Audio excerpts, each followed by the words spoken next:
The more humanity strays from its origin, the more we deny our bond with nature, the farther from perfection we become.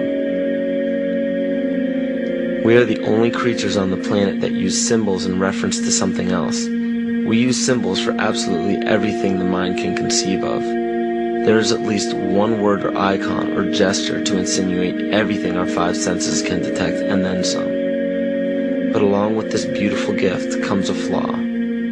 Most people are unwilling to seek and create their own interpretations of these symbols. Instead, they blindly submit to preconceived definitions and connotations given by sources unknown. Because of this, many things have been predetermined in our understanding of life without our knowledge. Words can be perverted and used to manipulate rather than to inform. Symbols can be used to segregate rather than unite.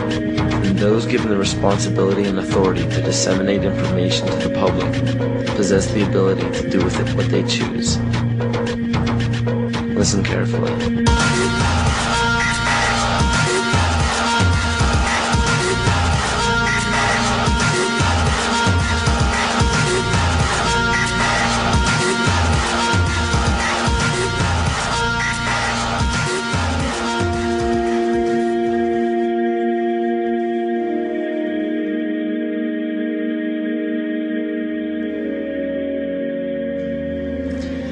Every 26,000 years, our solar system passes through the 12 zodiac signs. Ancient civilizations such as the Hopi, Egyptians, Cherokee, Apache, and the Mayans were aware of this great cycle and developed calendars according to it. This cycle stems from many different occurrences in nature, such as the sun's orbit around Alcyone, the central star of Pleiades, as well as the 260-day cycle of human gestation. This cycle is broken down into 5 sub-cycles of 5,125 years each, which were thought to have their own age. The Aztec calendar or Mesoamerican sunstone depicted each cycle being destroyed by one of the 5 elements. The cycle we are currently in is the age of the 5th sun, 3113 BC to 2012 AD. More precisely, this great cycle ends December 21st, 2012. Mayan cultures and civilizations were aware of this end date, and Nostradamus even prophesied about it. For Earth, which we are currently in now, is also known as the movement, shift, evolution, and consciousness. Living Maya timekeepers proclaim that the Earth has been through fire, earth, air, and water. The final element is ether, or center. The Hopi believe that the 4th world of destruction closes and the 5th world of peace begins on December 21st, 2012. The Great Cycle is broken down into what the Mayans believe to be 13 Bactans. Earth began its 13th Bactan in 1618, which was known as the Triumph of Materialism, as well as the Time of Great Forgetting, in the prediction that humanity will lose the awareness of their true bond with nature by means of external possessions. This is where ego and domination became the predominant ambition of the civilized world. Not surprisingly, this time frame was precisely when the worldwide coordination of Pope Gregory XIII forced the 12-month calendar as well as the first mechanical clock onto indigenous peoples. This is what's known as the error in time. Before the inception of the 2 instruments by the Roman Catholic Church, each year was divided into 13 moon cycles with 28 days each. But the most detrimental part of these 2 instruments is the insinuation that time was something external, something inorganic and outside the body that we must watch and obey. The 7th century Mayan prophet Pacalvatan left a powerful message for future generations of evolution. If humanity wishes to save itself from biospheric destruction, it must return to living in natural time. He also foretold of our accelerated technological society and of the damage of our collective divergence from natural law in exchange for material values. Astrology and the studies of the heavens are as old as civilization. Throughout the past several thousand years, new religions have all but replaced the pagan religions of prior years. Man has been so thoroughly fascinated with these objects in the sky that they formed constellations from them and applied stories to them. In Greek mythology, these were personified as the gods. We notice in the structures that still stand to this day that the most ancient of civilizations put forth more wealth, power, time, and effort into the locations of the stars than any other practice. This is commonly written off as simple curiosity. But the truth is becoming clear by the day as we close in on the 0 year of December 21st, 2012. It is a common misconception that the pagan religion is rarely practiced today. In fact, paganism in its evolution is the most widely practiced form of religion. You may ask yourself how this is possible. The answer is hidden in nearly all of our current popular religions. But who would have the power and the desire to integrate a seemingly long-gone religion into such popular opposite denominations?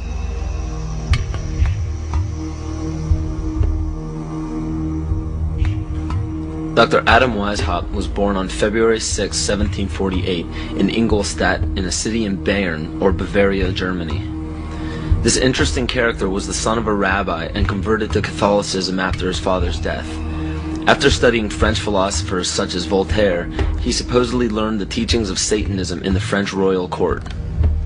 World-famous central banker Mayer Amschel Rothschild of the Rothschild dynasty chose Weishaupt to create the Coven of Golden Dawn, which to this day is Rothschild's private coven.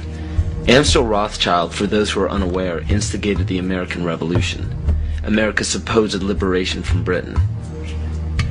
Rothschild instructed Weishaupt to create the Ancient Illuminated Seers of Bavaria. This is better known as the Order of the Illuminati. The name in Luciferian teachings means the bearer of the light, the illuminated, or the enlightened one. The Areopagite, or tribunal, was the inner circle of the Supreme Order, and were the only ones privy to secret meetings. In Nesta Webster's book, The World Revolution, she states, "The art of Illuminism lay in enlisting dupes as well as adepts, and by encouraging dreams of honest visionaries, or the schemes of fanatics, by flattering the vanity of ambitious egotists, by working on unbalanced brains, or by playing such passions as greed and power to make men of totally divergent aims serve the secret purpose of the sect. People with money were welcomed but kept oblivious to actual secrets. The purpose is to win power and riches, to undermine secular or religious government, and obtain the masters of the world." The goal of the order was and still is to one day deliver the human race from all religion. Progression through the political and religious hierarchy was obtained by blackmail in the form of bribing people in power with sex from local prostitutes. In the 16th and 17th century, high-ranking officials in political or religious organizations were liable to be sentenced to death for such acts. In 1780, Baron Franz Friedrich Knigge was recruited. He was the most instrumental person in the marriage of the Masons and the Illuminati. This allowed the Illuminati to expand rapidly with the use of Masonic lodges. On August 29, 1781, Congress of Wilhelmsbad declared the alliance official. Those in attendance were put under oath, never to reveal what took place in that meeting. Comte de Virieu, a Mason from Martinez de Lodge at Lyons, was questioned about the meeting upon his arrival home. He stated, "I can only tell you that all this is much more serious than you think. The conspiracy which is being woven is so well thought out that it will be, so to speak, impossible for the monarchy and the church to escape it." He later denounced the Illuminati. Sir John Dee. John Dee was a servant to Queen Elizabeth Tudor of the Tudor dynasty. John Dee was the head of the British Secret Service, the MI5. He was also known for the practice of black magic and his affiliation with the occult. If this is your first time hearing about the occult, or are unaware of its dominance in the world to this day, pay close attention. Pagan symbols, gods, rituals, and doctrines are the basis for most every religion practiced throughout the world. The Christian or Catholic symbols of the cross derive from the solstice and the equinox division lines on a zodiac calendar. The word heaven is in reference to what pagan religions referred to as the heavens, or galactic bodies. And the crossing of the age of Pisces into Aquarius is actually in reference to constellations, which interestingly enough occur at the exact same time as the great cycle prophesied by the Maya, as well as many other cultures. As said before, pantheistic rituals are prevalent in all monotheistic religions today. Circumcision is a pagan ritual, marking males in a ceremonial fashion. Weddings are pagan by nature in the wearing of a ring, which symbolizes the ring of Saturn. Funerals follow the same pagan-derived ritual when a sacred geometrical tomb is placed over a grave to embody and immortalize the spirit. Baptism is a ritual to submerge a child in holy water to symbolize the renewal of life, just as rain replenishes the earth. The Holy Grail filled with wine is a representation of the blood that comes from the birth canal during menstruation, not the blood of Christ. This ritual was taken over by the patriarchal society. Males could not give life as women do, so to symbolize a male giving life was to draw blood, which could only be done by injury. In ancient Egypt, the goddess Isis was the personification of wisdom. Pharaoh Akhenaten changed the worship to himself as he proclaimed himself Amun-Re, the sun god. The word Amen at the end of a prayer spawned from the praise given to Amun-Re. From there, the Hebrews left Egypt and traveled north into the Middle East, where they encountered the Canaanites, who worshipped the god of Saturn, El. The merging of these three gods became the name of the land today, which is known as Isis, Re, El, or Israel. 98% of Judaism is based around the worship of Saturn. And the sacred day of worship is Saturday. The worship practice on Sunday is originated from the Egyptians who worshiped the sun god. Most people simply pass these things off and never question their origins, but this just scratches the surface of the pagan influence over the present day. It is not just found in religions. It is found right here in our own backyard.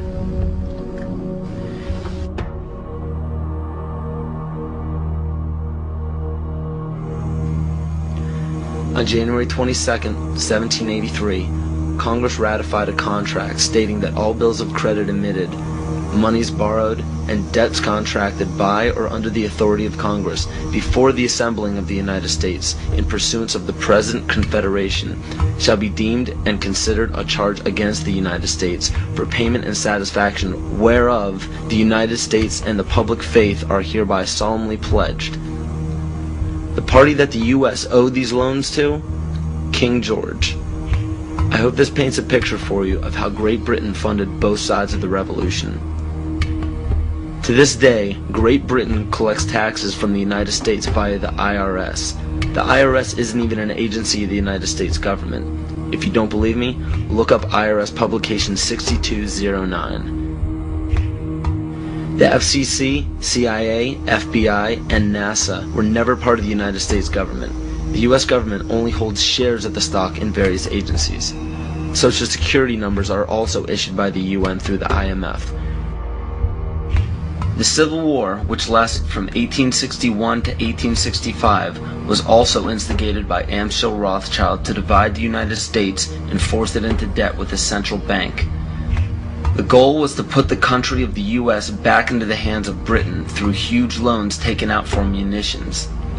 To do this, it was crucial to put a controversial issue in limbo such as slavery. Knowing full well that the Declaration of Independence would create an uproar among southern states that depended heavily upon slave labor, it was signed in Philadelphia, Pennsylvania by 35 people, 33 of whom were Freemasons. John Brown was a Mason and a Rosicrucian who was brought to power by William Lloyd Garrison and Senator Charles Sumner, both descendants of the Illuminati bloodline. With the help of the New York Times, John Brown was built up to be a hero in the anti-slavery movement.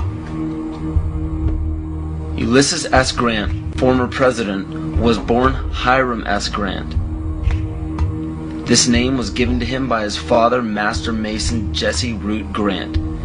Jesse Root Grant worked for John Brown's father and then went on to work for E.A. Collins, one of the 13 Illuminati bloodlines. Ulysses S. Grant was brought to power rapidly with help from Collins. From April 1861 to May 1864, Grant went from the rank of private to commander-in-chief of the entire Union Army. Once Grant was appointed president, his cabinet consisted of 8 Freemasons, including Alphonso Taft, which was William Taft's father, who was also an ancestor of Bill Clinton.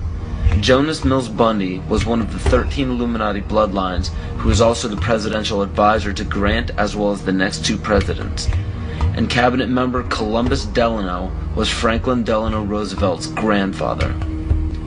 In November 21, 1933, President Franklin Roosevelt wrote, "The real truth of the matter is, as you and I know, that a financial element in the large centers has owned the government ever since the days of Andrew Jackson. Abraham Lincoln's father was A.A. Springs, who was part of the Rothschild dynasty. Lincoln's half-brother worked for Louis Cass Pasteur in the Merovingian dynasty, which was the 13th Illuminati bloodline. Pasteur also owned Jekyll Island, which was where the Federal Reserve Bank was created. In the mid-1800s, Abraham Lincoln and the Whigs were trying desperately to keep Andrew Jackson from establishing a gold standard called the independent treasury system.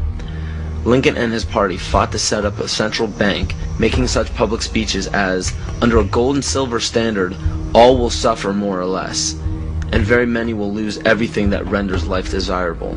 This statement resounds elements of scare tactics in this speech and other speeches on the matter given by Abraham Lincoln.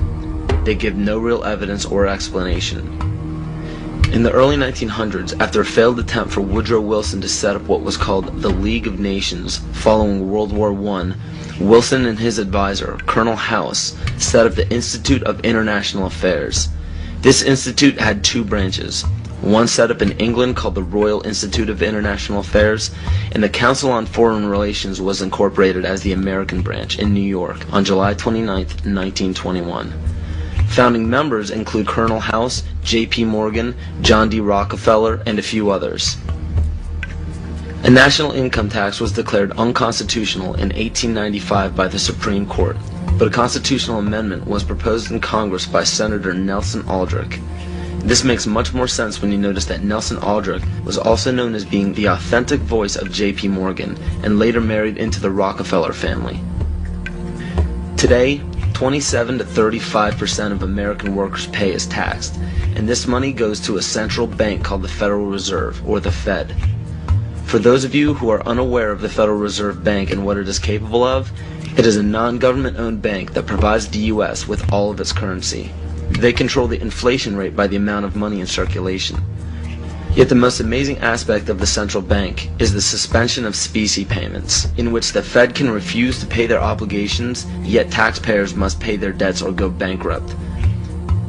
In other words, the suspension of specie payments is the central bank's right to breach a contract with no penalty whatsoever. In even simpler terms, it's called theft. How is it that the Fed is allowed to breach any contract they wish without penalty from the government? The answer is simple. The Federal Reserve Bank has power over the government instead of under it. Carroll Quigley, Bill Clinton's mentor while at Georgetown University, wrote of central banks, "They want nothing less than to create a world system of financial control in private hands, able to dominate the political system of each country and the economy of the world as a whole, controlled in a feudalist fashion by the central banks of the world acting in concert, by secret agreements arrived at in frequent private meetings and conferences." It is important to note that nearly all of the founders of the Federal Reserve Bank were involved in the conception of the Council on Foreign Relations. Since 1934, when the Fed was established, almost every United States Secretary of State, all Secretaries of War or Defense since Henry L. Stimson, almost every head of CIA since Allen Dulles, nearly all presidential candidates, Dwight D. Eisenhower, JFK, Richard Nixon, and Bill Clinton were members of the CFR. George Bush Sr. was actually the CFR director from 1977 to 1979. Understand that all of these high-ranking government positions were lobbied into place by the organization set up by the international banking cartel. There are secret meetings held everywhere by many of the same members in the Trilateral Commission, the Bilderberg Group, the Club of Rome, the United Nations, and the two branches of the Institute of International Affairs. These groups make up what is known as the Round Table, developed by Cecil Rhodes. Other offshoots or preliminary groups are the Bohemian Group and Yale University's Skull and Bones organization, which we all know George W. Bush, George Bush Sr., and John Kerry were all a part of. Most every meeting by these groups are attended by the most powerful government officials, corporate leaders, media moguls, and royal families in the world. These meetings are held in secret and not a word of them reaches the mainstream media. How is it that so many powerful people can attend meetings alongside the mainstream media and not a mention of it makes it to the public? This all may start making more sense when you start understanding that common citizens aren't meant to know what is happening at the top. Is there any dispute that to gain power in our day and age, it takes strategy and intelligence rather than brute force? Logic will tell you that in any sport or game, to claim victory, you must keep your moves strategic and secret. Why would it be any different in global politics?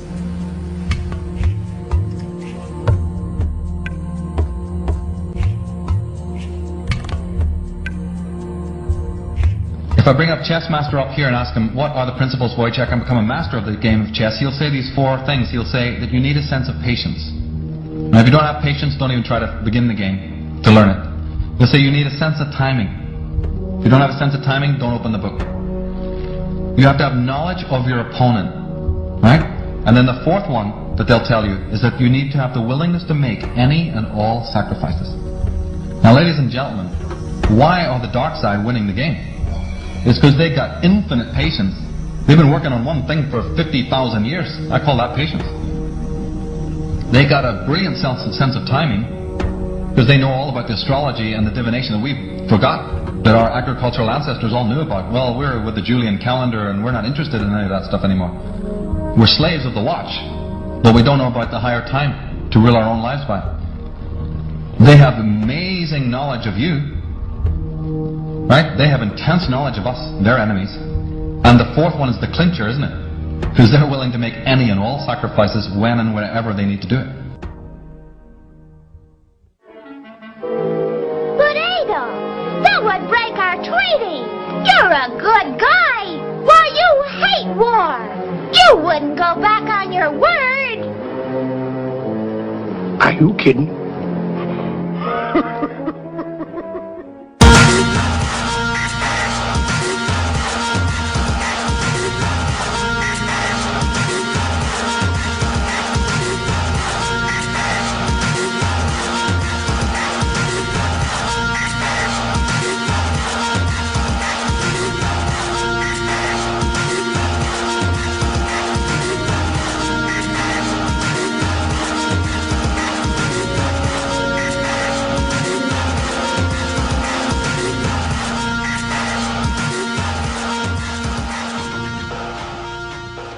George W. Bush is a direct descendant of Godfrey de Bouillon. The Bouillons were servants of Pope Gregory VII and led the European noblemen into the crusade in order to recapture Jerusalem from the Islamic faith.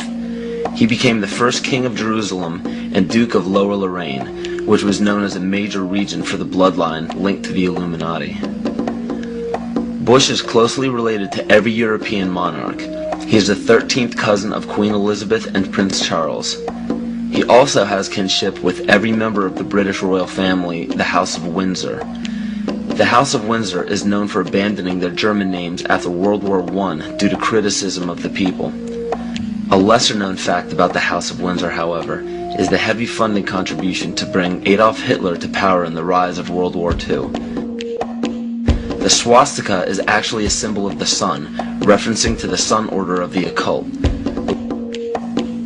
The word Nazi is actually Nazi, one of the Anunnaki children of Mother Goddess Ninharsag in the Sumerian texts. And even the word Holocaust is actually Yiddish for burned sacrifice offering. Heinrich Himmler was the commander of the SS and one of the most powerful men in Nazi Germany. Himmler was a seventh-ray occultist and was very influenced by the book Astara by George Luns, who was an Austrian mystic.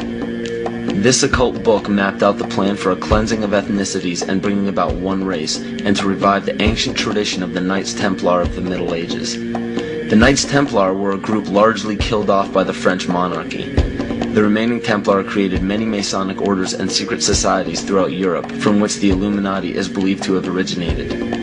It's important to note as well that the Bush family's ancestor, Godfrey de Bouillon, was a Holy Templar himself. To this day, every single United States president, with no exception, has a direct bloodline relation to British monarchs. And on December 20th, 1993, George Herbert Walker Bush was knighted by the Queen of England as a Knight Grand Cross of the Most Honorable Order of the Bath for his leadership in the Gulf War. Does it strike you as odd that our president, our leader, kneeled before the Queen of England in a ceremony that symbolizes allegiance? So what does this all mean? It simply means that throughout every major civilization, political power has remained in a select few bloodlines, and it is desperately held in the same manner today. It is openly admitted to the public that major leaders worldwide are part of secret fraternal orders or secret meetings. But what is not disclosed to the public is the purpose of these meetings. So let me spell this out for you. The major leaders from around the world are part of a united effort to remain in power forever. To do so, the people are lured into the trap of perpetual debt, making it impossible to be repaid by the people. So in turn, all property and assets will be repossessed by the debtor. For those of you who are unaware what it means when a government owns everything of yours, it's called socialism. All of this is part of an ultimate goal of the mystery religions. The mystery religion is the paganism we've been talking about all along, but the pagan religions known to the public today are nowhere near as involved as the mystery religion. It is much less confusing than you think. Try to imagine this practice as less of a religion and more of an ambition. The ambition is to reach enlightenment. There is no superhuman intelligence or fantasy involved in this. The gifts of God are very simple. Omnipresence. The power of one being or consciousess to be everywhere at once. Omniscience. The power of knowing everything that can be known. And omnipotence. To have unlimited power. We see all of this today. It cannot be denied.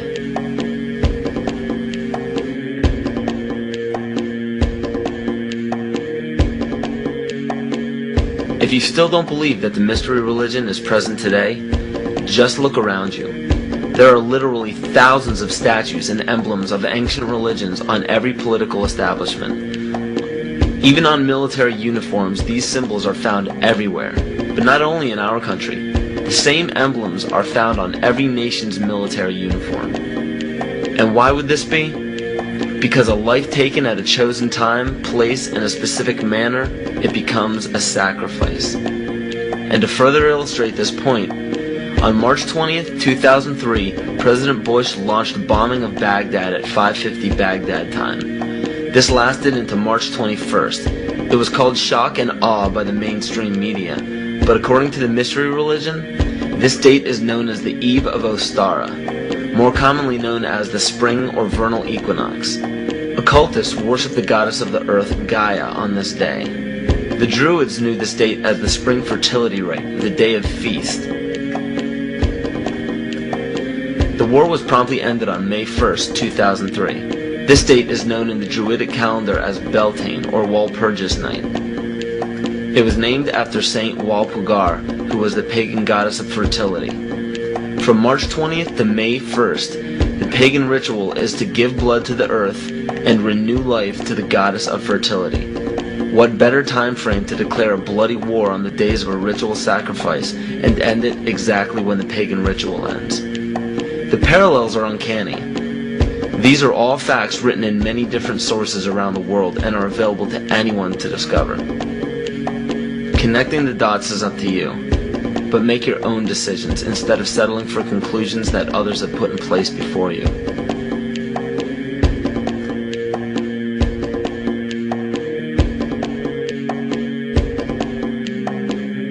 The right answers are what you decide are the right answers. Maybe everything I'm telling is wrong. I mean, I can tell you what I think happens to be more or less right, but there isn't any reason why you should pay any attention to it.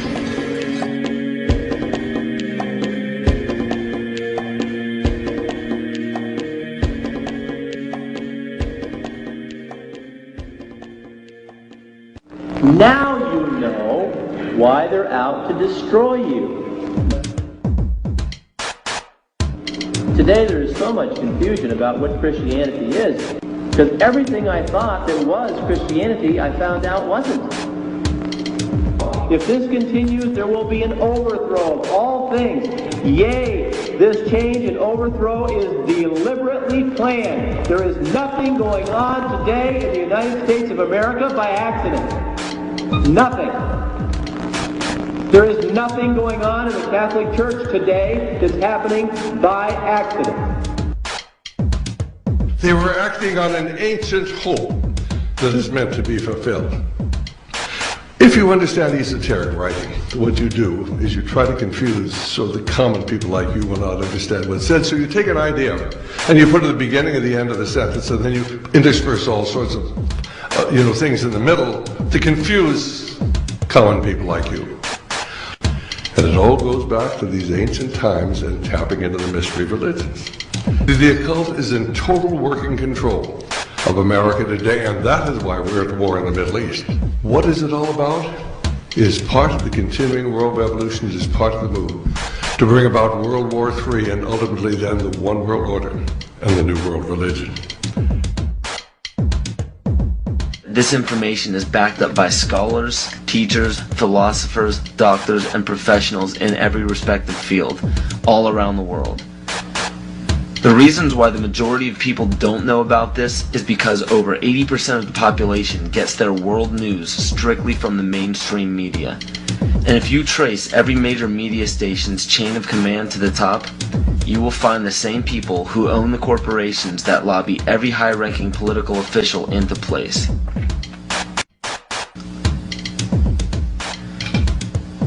And for those of you who are unaware of this one world government and one world religion, I challenge you to do an internet search on the New World Order. You will be overwhelmed by the amount of people trying to get the word out to the masses. This exemplifies the findings that 87% of the population formulates their belief structure according to other people's ideas. Only 13% formulate their beliefs on logic and evaluation.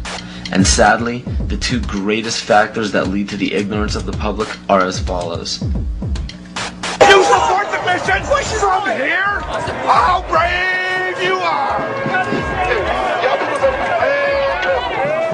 Real careful as you march toward that Capitol building. Be real careful for who you think is in there waiting to help you. Be real careful.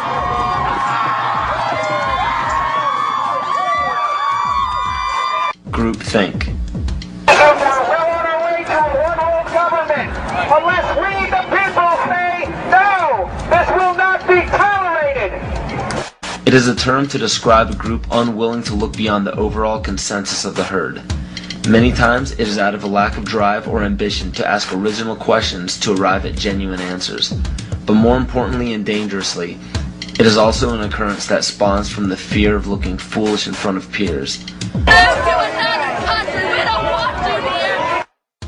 Both religion and politics are forms of groupthink.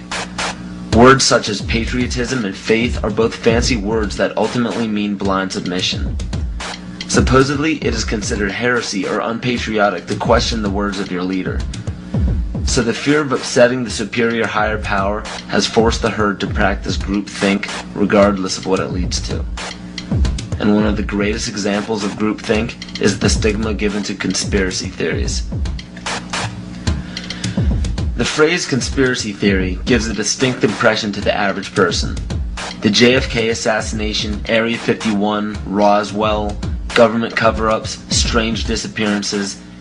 These subjects probably sound a bit too fantasy for the average person, and it's quite understandable. They're supposed to sound made up. Throughout the mistranslation of time and embellishment of these stories, facts were added or omitted.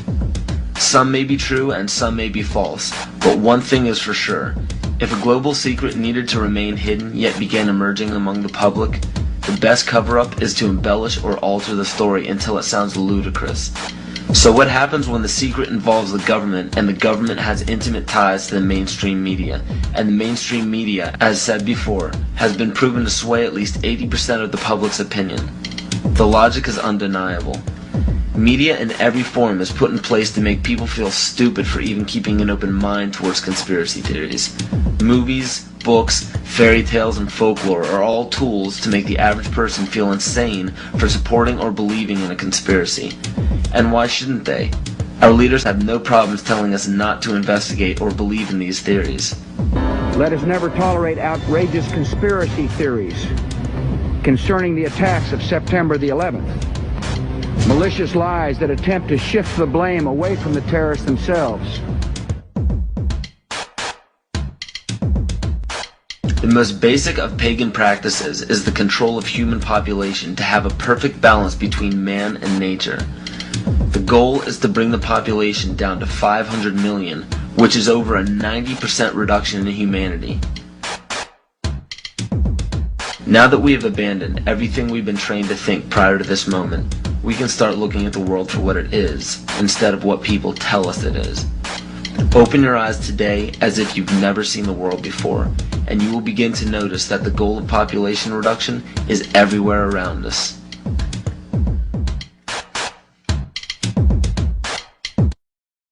Let me assure you that absolutely nothing that I'm going to tell you is exaggerated, is interpolated, or is imagined. Everything I'm going to tell you is documented.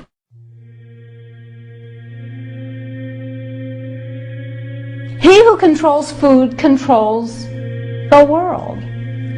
Well, they said in 1962, we're going to work toward total global implementation of Codex Alimentarius on December 31st, 2009. They were sort of guidelines. Now, Codex Alimentarius Commission is administered by the World Health Organization, WHO, and the FAO, the Food and Agriculture Organization. They fund Codex and they run it at the request of the UN. So they're mommy and daddy to Codex Alimentarius. In 1994, Codex, with no notice here in this country whatsoever, declared nutrients, put on your intellectual seatbelts, declared nutrients to be toxins. They're poisons. Under Codex, every dairy cow on the planet must be treated with Monsanto's recombinant bovine growth hormone. Furthermore, under Codex, every animal used for food on the planet must be treated with subclinical antibiotics and must be treated with exogenous growth hormones. If you do the numbers in the WHO-FAO projections, the epidemiological projections, they estimate, not I, that just the vitamin and mineral guideline alone, when it goes into global implementation on December 31st, 2009, will result in a minimum of 3 billion, that's B, bad, big, billion deaths. 1 billion through simple starvation. Those folks who die are not particularly economically successful from the point of view of the corporations, but the next 2 billion, they will die from the preventable diseases of undernutrition. Who will live? Probably those people who are wealthy enough and powerful enough to have their own pushers of clean food and nutrients. So we need your help, because the United States leadership is what's going to literally save the population of the planet. The UN has put out dozens of public documents where they're calling for an 80% world population reduction. In fact, at the Beijing Women's Conference, the World Conference, back in 1997, the head of the UN Food Program said, "We will use food as a weapon against the people."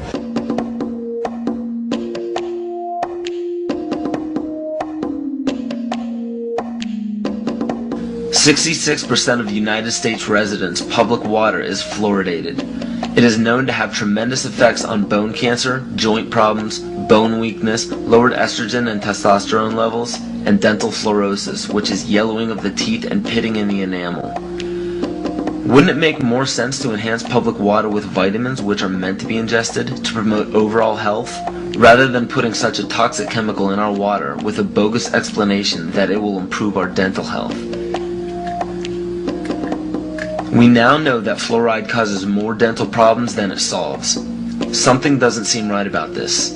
Do you honestly believe that these companies care deeply enough for the people to spend large amounts of their own money to fluoridate public water when the people already purchase their own toothpaste? But there's a difference between toothpaste and drinking water.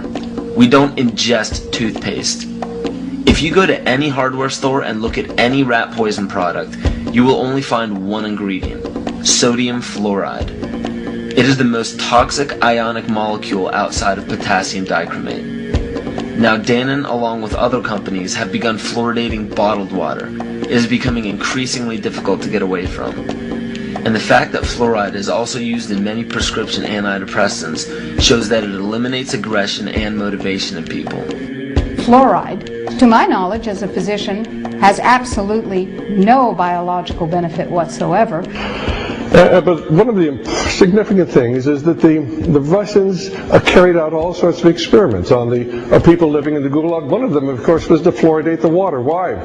You fluoridate the water, why people are not as aggressive as they ordinarily would be. In fact, what is the active ingredient in Prozac that is so widely distributed in America today? Well, it's a fluoride compound. And now, we are finding that public water nationwide is showing up with arsenic, lead, cadmium, and thermonium, which is a radioactive form of lead. Cancer, lowered sex drive, birth defects, sedation, and brain defects. Does this not sound like a wonder drug for anyone aiming to control a population? It's quite astonishing, Paul, the degree to which environmentalists have not been educated about fluoride.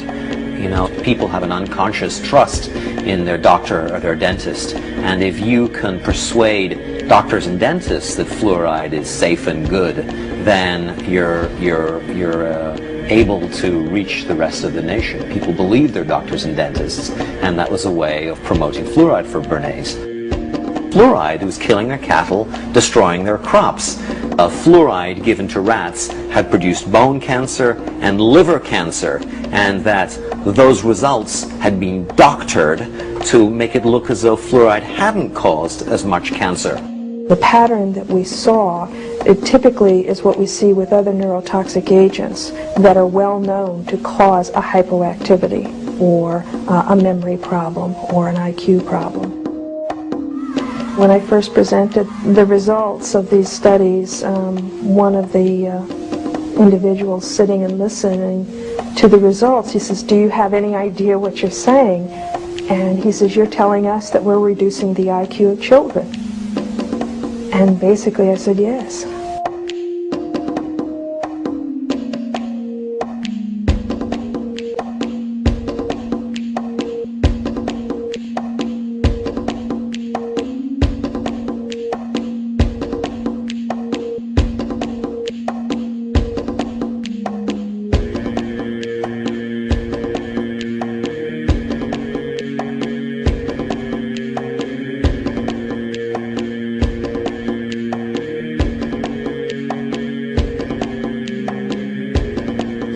Aspartame, the artificial sweetener found in almost every low-sugar or sugar-free product on the market. First of all, aspartame is made up of three things: methanol, which of course is what produces blindness, aspartic acid, and phenylalanine. These are all poisons. Aspartic acid, of course, produces brain lesions. This was known back in the early 1970s. Methanol produces blindness. Phenylalanine is what you see in the brain, and in high dosage it produces trauma. We're not making this all up. The FDA did publish back in, I think it was in the 80s, they did publish the 92 potential side effects of aspartame. And they do, these side effects are quite, are extremely serious. Things like dizziness, problems with balance, abdominal pain and cramps, changes in vision, seizures and convulsions, etc., etc. So the nervous system seems to be one of the areas that's most affected. So we see people have difficulty thinking. They feel like they're walking around in a cloud or a fog. Yet despite all of these harmful effects, Donald Rumsfeld pushed it out into the stores in over 5,000 products when he was CEO of Searly, the company that manufactured aspartame.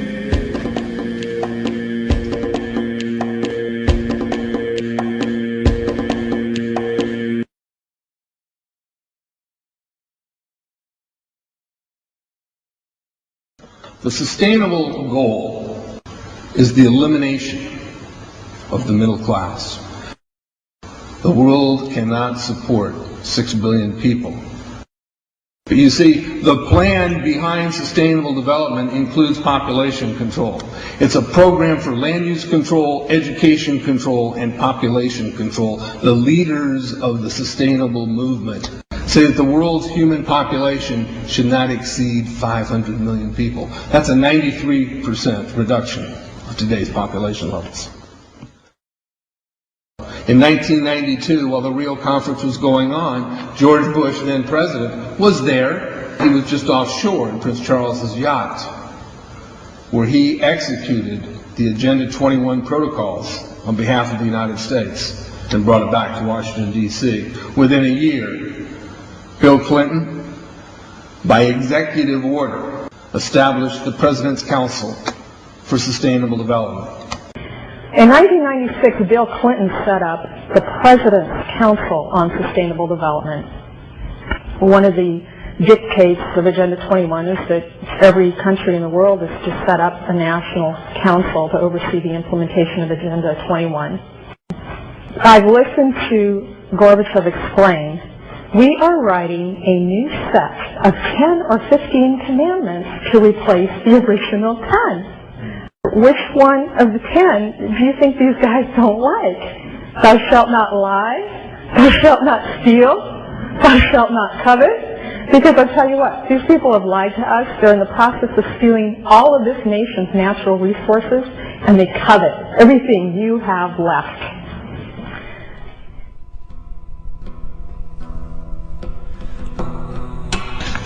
To explain the map, the red are areas that are to be off limits to human beings.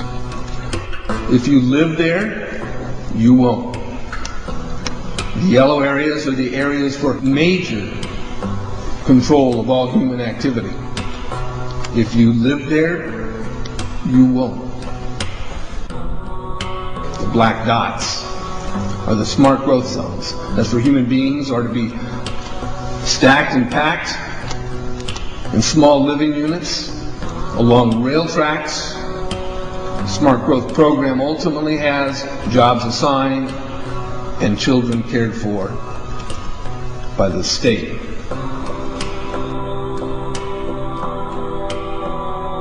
And in conjunction with Codex Alimentarius, food will be limited and water consumption will be decreased to 10 gallons per day per person. That is over a 90% reduction in people's average daily water consumption.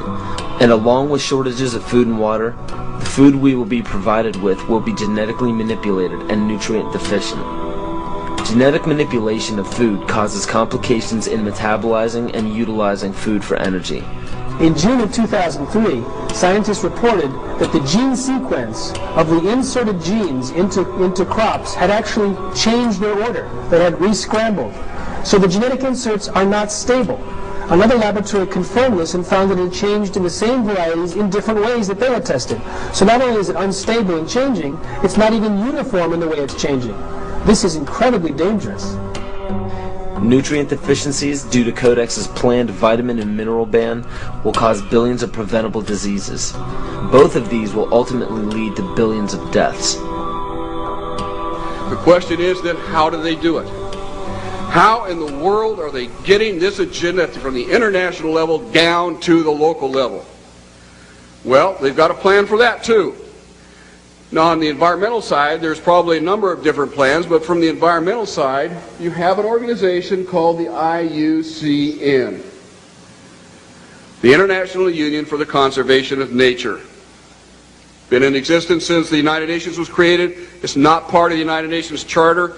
It's a scientific advisor to the United Nations. But through the IUCN, such programs as ecosystem management, American Heritage Rivers, the Clean Water Initiative, the Endangered Species Act, and all the rules and regulations of the EPA, U.S. Fish and Wildlife Service, the U.S. Forest Service, the U.S. Park Service, and so forth. They also discuss property rights in this particular document. They say that property rights are not absolute, they're not unchanging, they're not inalienable like our Constitution and the Declaration of Independence of the states. Rather, they are a complex, dynamic, and shifting relationship between two or more parties over space or time. In a biocentric approach, says the IUCN, the rights of nature are defended first and foremost on the grounds of the intrinsic value of animals, plants, rivers, mountains, and ecosystems, rather than simply on the basis of the utilitarian value or benefit to human beings. In other words, nature comes first. Nature's needs comes before man's needs. In a religious context, it's called pantheism, the belief that nature is God. It goes on to say, even worse, people are then members of a community of beings, like human beings, living and non-living. So a rock is now elevated up to the status of a human being, and they're both equal in the eyes of this belief system. It's not hard to imagine that if you believe that humans are the cause of all of Earth's problems, that we're overpopulated. They give two solutions, and only two, to this problem. The first is that it's estimated that an agricultural world in which most human beings are peasants should be able to support 5 to 7 billion people. Well, folks, we have 6 billion people right now. That means all of us in this room, or nearly all of us in this room, are going to have to become agrarian peasants if we use this solution. In contrast, they go on to say a reasonable estimate for an industrialized world society at the present North American material standard of living would be 1 billion people. So if we wanted to maintain our current standard of living, we would have to reduce the Earth's human population by somewhere around 70%. In 1970, just 3 years after the publication of the Iron Mountain Report, which calls for, if we're going to create a world government, we can no longer use war as a mechanism to cause fear amongst populations and therefore allow us to control the behavior of populations through fear. And they settled on, in 1967, in their publication called the Iron Mountain Report, the environmental holocaust. In 1970, 3 years after that publication, Foreign Relations began to publish a series of articles describing the ecological holocaust that was facing the world. And in this particular issue, the first issue done by George Kennan to prevent a world disaster, where it was summed up in 3 points that the eco-crisis is a global threat so great that it endangers all of life on Earth.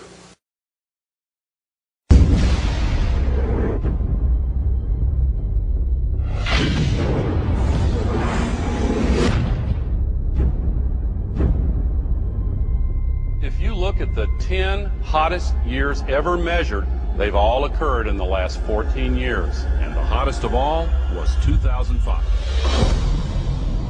We are causing global warming.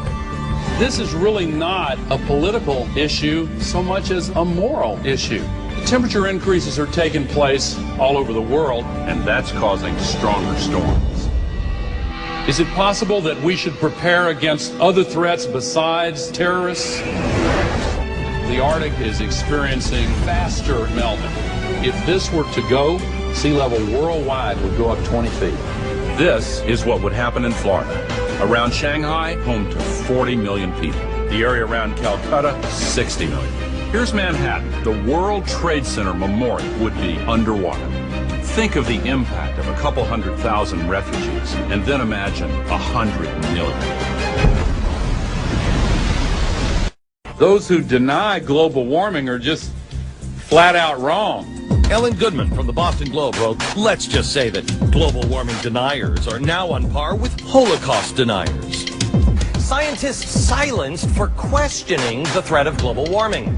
I know that I've had several friends who have essentially been told that if you speak out on climate change, you must do so as an independent citizen. If you do so through our organization or through our institution, you will essentially be fired. Once you realize how many holes there are in the consensus solution, you may begin to open up your mind to the other side of the global warming debate as a whole.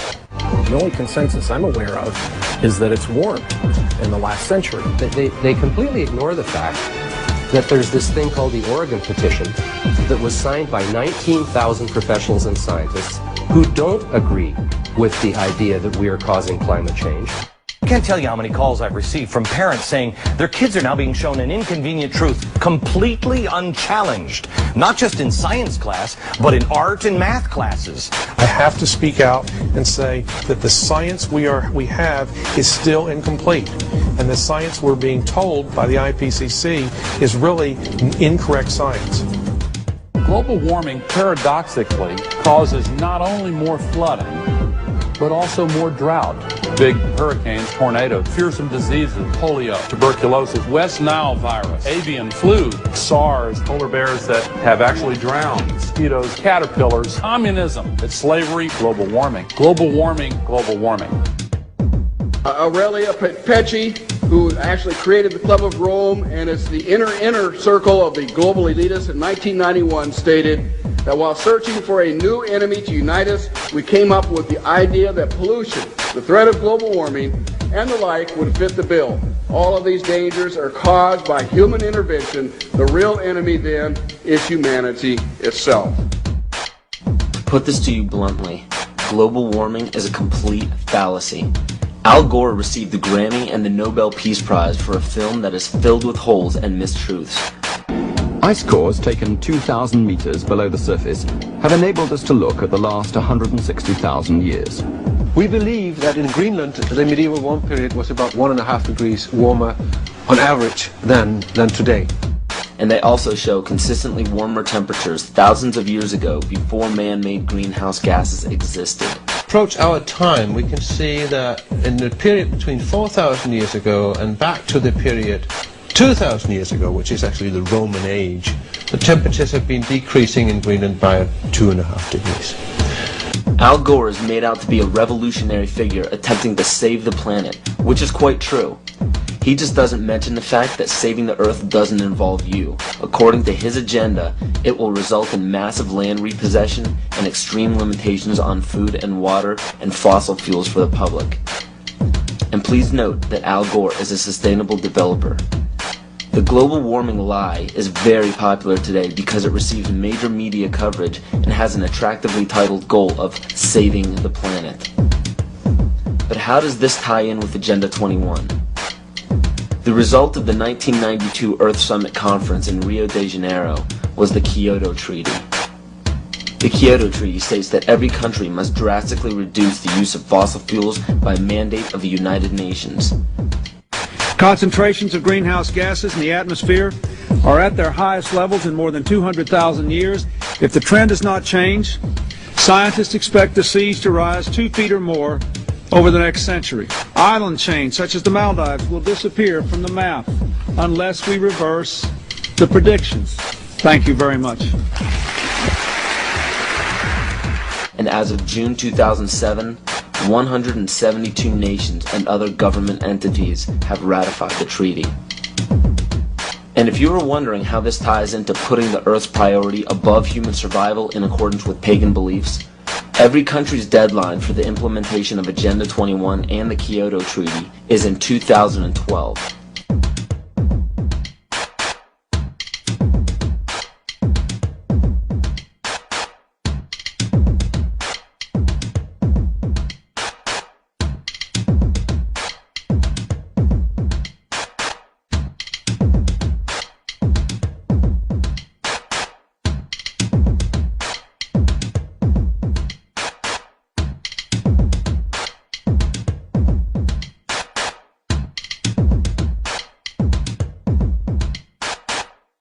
And if this wasn't enough, when the Pentagon was damaged in 9/11, they set a goal to have a completely new and improved Pentagon in December of 2012.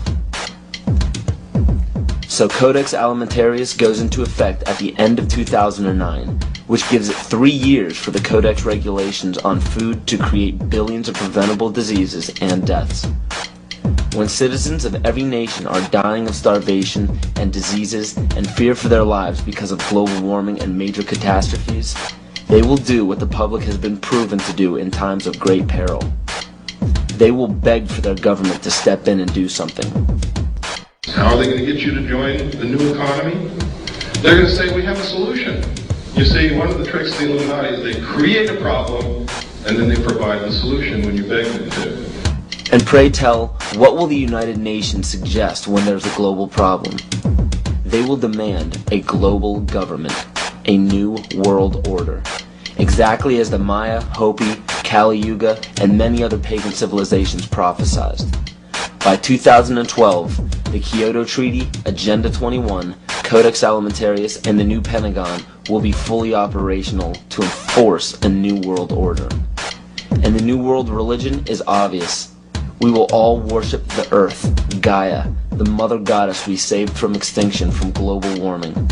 We will be told that to keep from repeating the mistakes that we made in the past, we must hold the earth in higher regard than humans, just as pagan traditions require.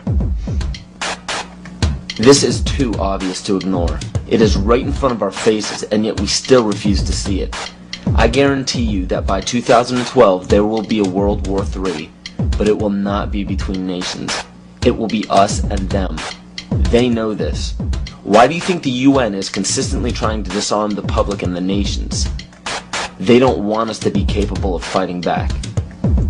The proof of this is in the film released by the UN called Armed to the Teeth, where it demonizes gun ownership. It is also shown in the Freedom from War policy put in place by JFK in 1961. President John Kennedy went to the United Nations, September 1961, and he presented the United States program for general and complete disarmament in a peaceful world during a speech, and he said, this is the official program of the United States of America. It's a disarmament program. It calls for the United States to turn over its military to the United Nations. Now, let that sit for a second. It calls for the United States to turn over its military to the United Nations. The program ends by saying progressive controlled disarmament would proceed to a point where no state would have the military power to challenge the progressively strengthened UN peace force. The UN would have all military power. This policy outlines some pretty scary scenarios when you understand what it reads. It calls for the disbanding of all national armed forces and the prohibition of their reestablishment in any form whatsoever other than those required to preserve internal order and for contributions to a United Nations peace force. This clearly shows that the UN is calling for all military power to be under their control. Inspection and verification must establish both that nations carry out scheduled limitation or reductions and that they do not retain armed forces and armaments in excess of those permitted at any stage of the disarmament process. Strategic delivery vehicles will be reduced. Arms and armed forces will be reduced. And all the while, UN peacekeeping powers would be strengthened. A UN Peace Observation Group would be available to investigate any situation which might constitute a threat to or a breach of the peace.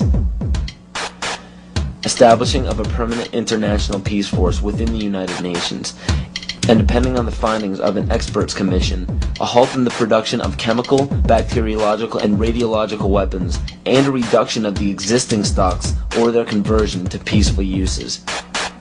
Peaceful uses of biological, chemical, and radiological weapons? Do you see how they are perverting the word peace and making this policy sound unilaterally good? There is no other way to read this publication. It clearly states that all nations will hand over their military forces to a global United Nations military.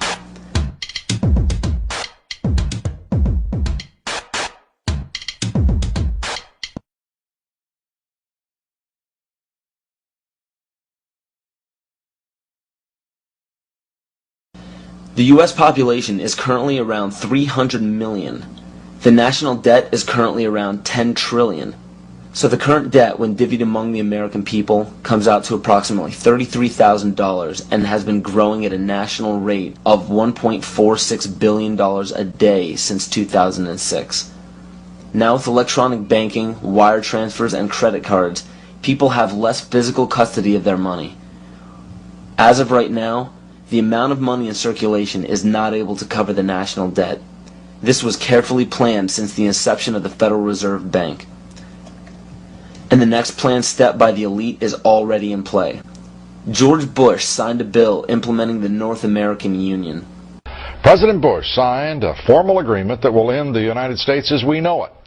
and he took the step without approval from either the U.S. Congress or the people of the United States. I think one thing people who are dollar-based need to focus on is the Amero. That's the one thing that nobody's talking about that I think is going to have a big impact on everybody's life in Canada, the U.S., and Mexico. The Amero is the proposed new currency for the North American community, which is being developed right now between Canada, the U.S., and Mexico to make a borderless community much like the EU, and the dollar, Canadian dollar, U.S. dollar, and the Mexican peso replaced by the Amero.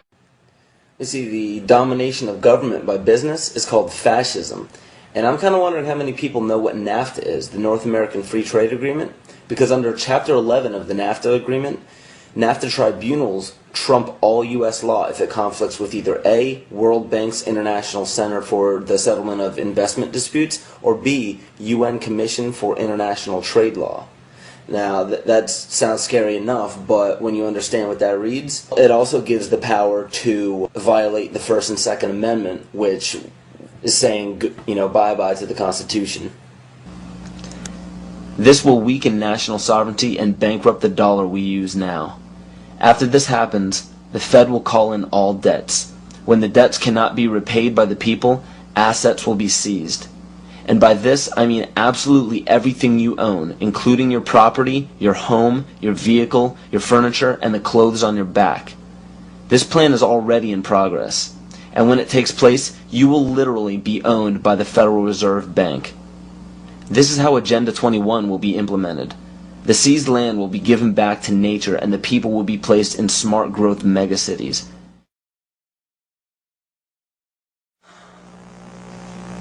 So what are we to do? There is an overabundance of information out there for anyone to see pertaining to why this situation seems so hopeless and out of our control. But in all honesty, there is even more information out there about how to protect ourselves. The only problem we face is that most people don't know how to apply this information to their own lives, and rarely anybody takes the time to spell it out for us. There are many great teachers out there. Teachers who have dedicated their lives to protecting the people who need protecting the most. The teacher has the most difficult role in our society because nobody likes attaining true knowledge. True knowledge encompasses all aspects of existence, good and bad.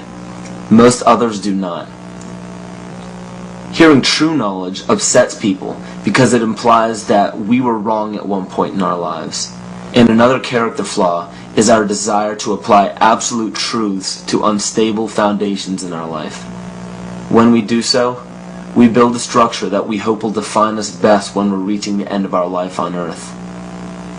So everything we think we are, everything we tell others we are, everything we base our life-changing decisions off of, is all depending on a foundation that could crumble at any moment. And because we've been told our entire lives that there are certain guidelines and mores we must follow to be a decent human being, we deny everything that may pose a threat to our unstable foundation. This is why we despise true teachers. We lump these teachers into the same category as terrorists, and the method for spotting these teachers and terrorists are just as flimsy and ridiculous as the methods used to spot witches. William Cooper, a loving father and husband, friend of many, simply a teacher trying to better humanity and protect fellow citizens across the globe. They became a mystery to the others, and the priesthood was born. No king ever existed without the permission of the priesthood. The kings never had the power and don't to this day. Kings exist at the whim of the real power, which is the priesthood standing behind the throne. It is a method of encoding information through a system of mathematics and numbers. It is some of the most ancient knowledge that man has ever possessed and has been kept secret and given only to those who have proven themselves worthy through the process of initiation. There's a method to their madness. There's really not much method to yours. because you're operating from a place of ignorance. And until you change that, you're going to be bumbling around, bumping into each other, saying and doing the wrong things, not understanding the nature of your enemy. And if you don't understand the nature of your enemy and the weapons they use, you cannot fight that enemy. You can't fight the battle. You shouldn't even be on the battlefield. Supposedly, a CNN reporter found Osama bin Laden, took a television camera crew with him, went into Osama bin Laden's hideout, interviewed him and his top leadership, and he came out and told everybody, within 3 weeks, Osama bin Laden is going to attack the United States and Israel. Now, don't you think that's kind of strange, folks? You see, because the largest intelligence apparatus in the world, with the biggest budget in the history of the world, has been looking for Osama bin Laden for years and years and years, and can't find him. Some doofus, jerk-off reporter with a camera crew waltzes right into his hideout and interviews him. And I'm telling you, be prepared for a major attack. But it won't be Osama bin Laden. It will be those behind the New World Order. I wonder what Osama bin Laden's targets are supposed to be. And if they don't, if this doesn't materialize in the next 2 or 3 weeks, it will eventually materialize because they haven't succeeded in getting the guns out of the hands of the American people, nor have they succeeded in taking our freedoms away. And so I can tell you with a certainty, they must do something terrible in order to stop this backlash and regain the sympathy of the mass herds of sheeple out there. This is how it feels to be alive. This is What is our common bond truly? Freedom. Freedom. Without freedom, you can't be a Christian no matter what denomination you belong to. You can't be a Buddhist. You can't own a donut shop. You can't drive from here to Oregon. You can't be an American because that's what it's all about, and it's the only thing that it's all about. Nothing else. Nothing else. You don't really understand sometimes what a terrible burden it is to know some of the things that I know and try to wake people up and impart this knowledge to them and find out that they just have walls built in front of them. They want to be slaves. That's why my broadcast scares the hell out of socialists. You see, what happens when you broadcast the truth is you piss everybody off.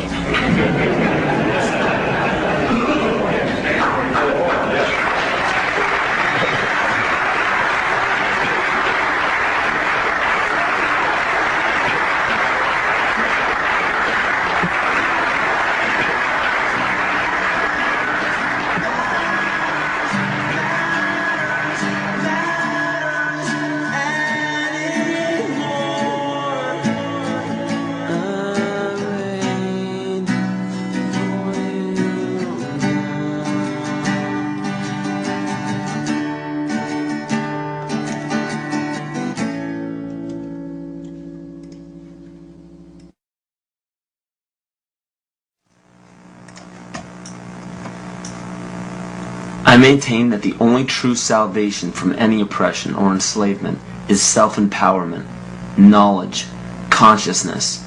This is true rebellion. Don't get caught up in the 87% of people who follow the leader. People who think that they are rebels because they denounce authority simply because it's the latest fashion. Don't march the streets claiming that you are the enlightened one because you read a book or saw a film that gave you a glimpse into an uncommon knowledge. Don't scream phrases into a megaphone that you borrowed from another person's research. And don't proclaim yourself an original thinker because you belong to a group that represents an unpopular belief. Those are all examples of the other side of the coin of groupthink, leading a false rebellion. False rebellion is dangerous because it gives the illusion that you are free and thinking for yourself. A true rebellion, a true revolution, begins when you quit following and start leading. And those who end up following you should be taught by you to quit following you and start leading. And the only way to lead successfully is by fully understanding your rights as a human being on this planet. We have very powerful tools on our side called the Bill of Rights and the Constitution. These documents state that no government can deprive us of our natural rights. So how is it happening? You must understand that the elite group controlling our government, our educational system, agriculture, and media are also in control of our free enterprise. Free enterprise is our economic system or our means of production, privately owned and operated for personal benefit. Free enterprise cannot legally be taxed unless it volunteers itself. The reason why income tax seems inescapable is because most every job on the planet requires you to sign a number of documents with fancy wording stating that you are agreeing to be a representative of a corporation or entity. What all this means is simply that when you sign working papers, which are required by pretty much every employer that you apply to, you are waiving your rights as a natural person protected under the Constitution and agreeing to represent an artificial person that is not protected under the Constitution. It's difficult to avoid because if you do not sign the document waiving your rights, you won't get the job. So why does every employer voluntarily pay taxes, which leads to the requirement of those documents? Because without doing so, the business loses all state and federal benefits provided to private or commercial business. And furthermore, most people simply accept the mistruth that income tax is required by law without investigating it. When your name is presented on a document with the first letter of your first and last name capitalized, it represents capitis diminutia minima, which occurs when a man's family relations alone were changed. It's a minimal loss of rights. When your last name appears in capital letters, it represents capitis diminutia media, which occurs when a man loses his rights of citizenship but not his rights to liberty. This means you can be fined and penalized but not enslaved or imprisoned. But when your entire name is capitalized on any document, it represents capitis diminutia maxima, which states that a man's condition changes from freedom to bondage. All rights of citizenship and family rights are surrendered. This means you can be fined, imprisoned, and enslaved in any amount for any duration at the whim of the state's suggestion. But it is important to note that if you do not legally bind yourself to these documents stating that you waive your rights and represent a corporation, you do not have to attend any court. There are two kinds of law on the earth, as I've said. One is called civil law, which is the law of the land, and one is called maritime admiralty, which is called the law of water. The maritime admiralty is banking law. So consequently, the corporation and government and people who want to control you, they create a second you, and that second you that they control, that they created, is all capital letters. Check it out. Anytime you get a bill, you get a lawsuit, you get a fine, a ticket, somebody sends you a bill from the Department of Water and Power, check it out on your driver's license, on your Social Security card, on your insurance cards. Anything having to do with business, your name will always be in all capital letters, because only all capital letters can be dealt with by banks and government. You need to wake up and find out how this stuff really works. Because once you understand that you don't need to submit yourself as an American to a British commercial venture called courts. You're an American. You don't need to go to court. As somebody, you only go to court because you agreed to go to court. When they send you a subpoena to court or summons to court, and they've sent you something, you look at it and say, hey, Jack, that's not me. That's in all capital letters. All capital letters is a corporation. Those who are charged under these maritime admiralty courts usually don't understand that they are voluntarily being fined and imprisoned. When a judge calls your name and asks if you are that name, those who say yes are verbally agreeing to represent the artificial person that the name represents. In doing so, you are voluntarily waiving your rights under the Constitution. Your absolute rights as natural persons are the right to life, security, and property. And all of these are very important. Remember that you can never be deprived of these simple rights unless you are willingly waiving them. But you need to understand your rights if you want to be protected under them. When sustainable development is knocking down your door for the right to your property, you need to understand your inherent right to your property, which extends from the visible surface to the center of the earth. But please note that these steps are simply the beginning. They merely treat the symptoms instead of attacking the root. To understand fully how to protect yourself, you need to understand your origin.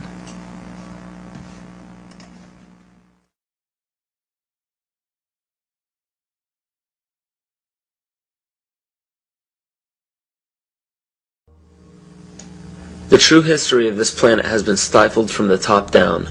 Since the inception of monotheism and the ridicule as well as outlaw in specific cultures of all pagan religions and practices, a lie has been forced upon all civilizations. You have to wonder why powerful empires were threatened enough by paganism to make the practice of such religions punishable by death. This threat didn't end during the Roman Empire. Take a look at how the founders of America, by mandate of Great Britain, wiped out Native American tribes indiscriminately.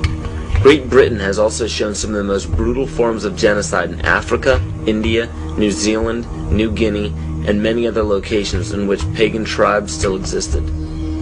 East Timor suffered from one of the most brutal genocides in all of history and was fueled by the United Nations and the United States funding during the Carter administration. Ford and Kissinger visited Jakarta, I think it was December 5th. We know that they had requested that Indonesia delay the invasion until after they left because it would be too embarrassing. And within hours, I think, after they left, the invasion took place on December 7th. What happened on December 7th in 1975 is just one of the great evil deeds of history. Early in the morning, bombs began dropping on Dili. The number of troops that invaded Dili that day almost outnumbered the entire population of the town. And for 2 or 3 weeks, they just killed people.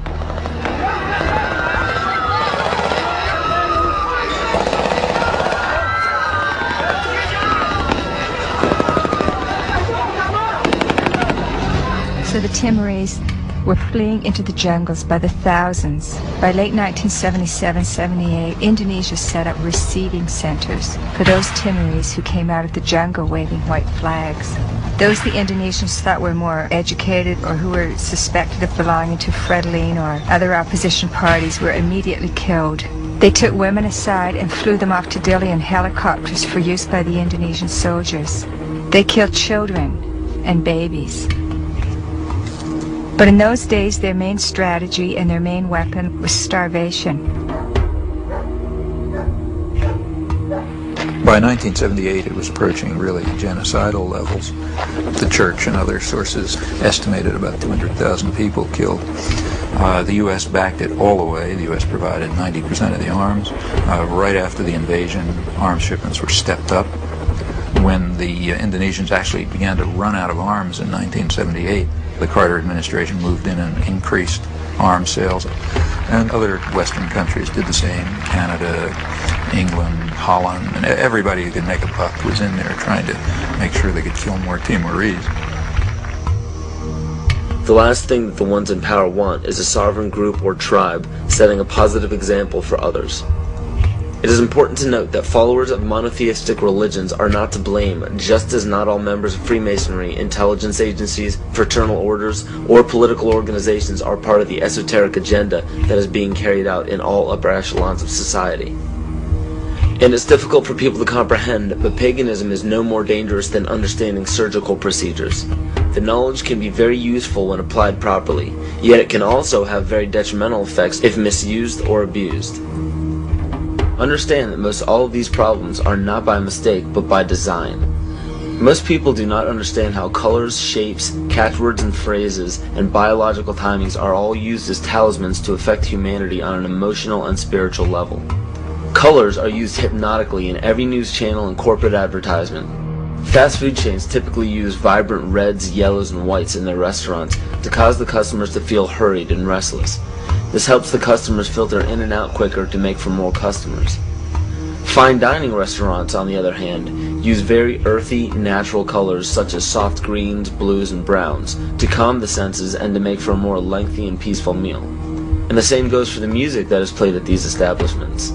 Specific musical notations and progressions can give relaxing or exciting stimuli to the body without our knowledge. The music industry goes even further and uses natural rhythms of the heart to map out the tempo of pop songs. This is why 72 beats per minute is used very frequently in pop music. Music is not a product of culture. In 1986, the National Academy of Science found that infants prefer consonant sounds such as perfect fifths rather than dissonant ones.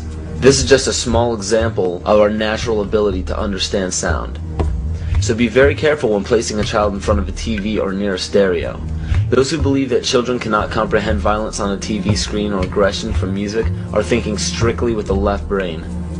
The child may not rationally understand the words or actions on the screen, but the right brain, even in infants, can absolutely understand everything in its immediate environment because it transmits a frequency that can affect us on a subatomic level. Science has even proven that proper sonic vibrations are essential for the health of our vegetation. Studies done on many ecosystems have shown that when a specific species becomes extinct or moves from an area, another species will replace its song patterns to fit the overall harmony of the vibrations required for plant life to thrive. All these are known as talismans and are used very carefully by corporations and the media. Catchphrases are also used to spark certain emotions in the psyche.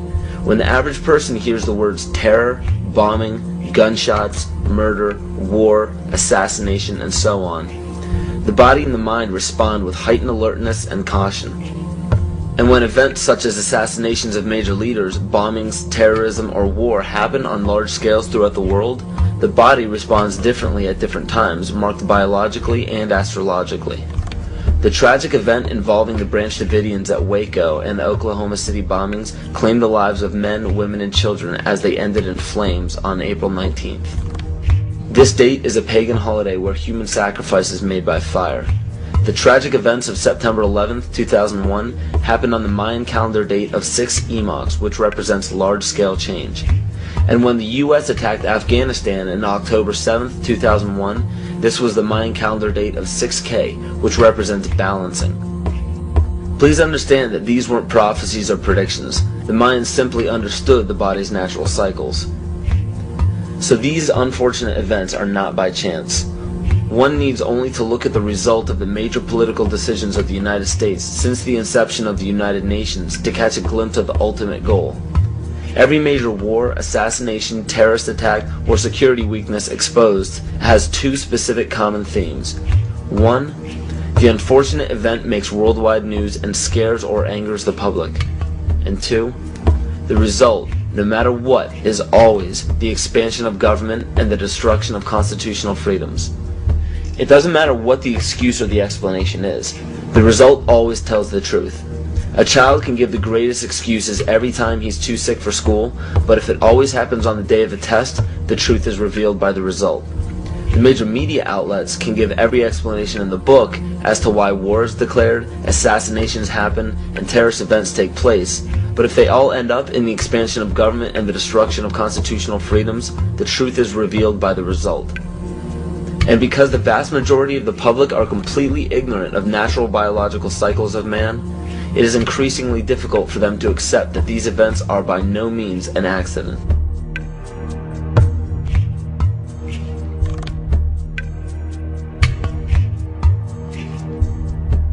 In my rolling on the floor and trying to protect myself from the heat and being in the pitch black, not able to see, that the voices of those behind me screaming kind of got through to me.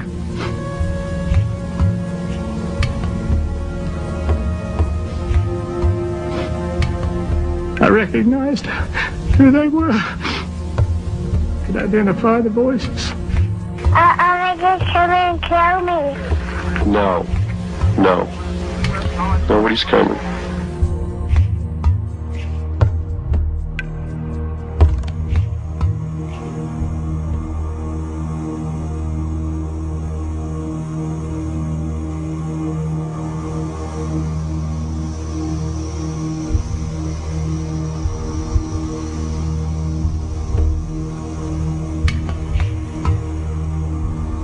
Also, a statement reportedly made by Attorney General Janet Reno during an interview on 60 Minutes. She allegedly defined a cultist as one who has a strong belief in the Bible and the second coming of Christ, who frequently attends Bible studies, who has a high level of financial giving to a Christian cause, who homeschools their children, who has accumulated survival foods, and has a strong belief in the Second Amendment, and who distrusts government.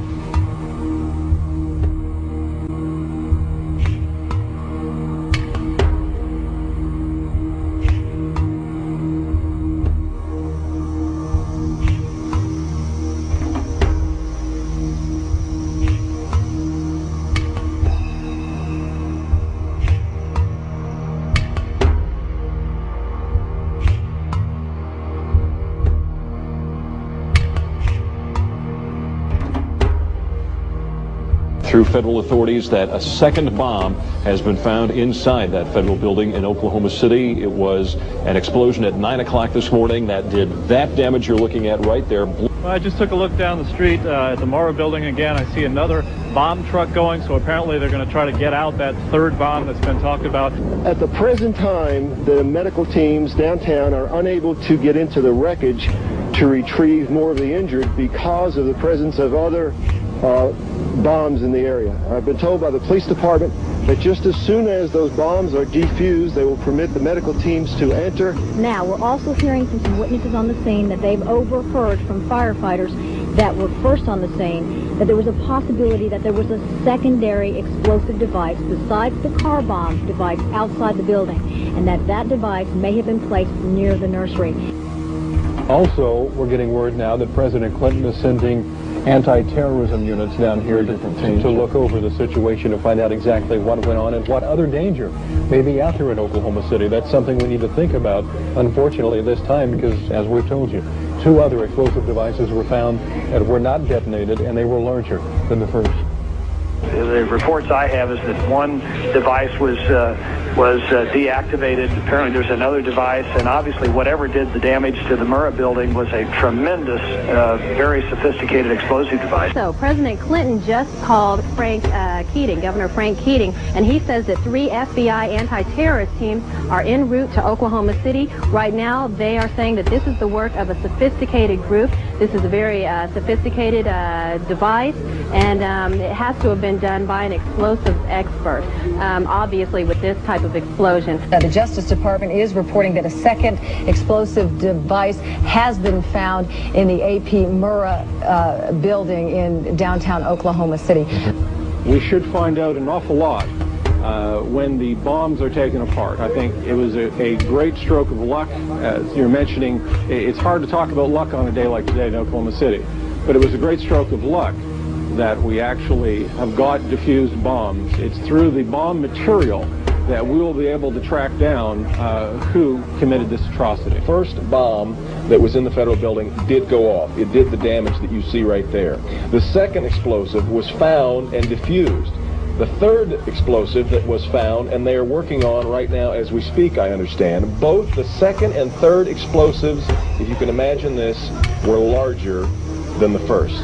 First bomb that was in the federal building did go off. It did the damage that you see right there. First bomb that was in the federal building did go off. It did the damage that you see right there.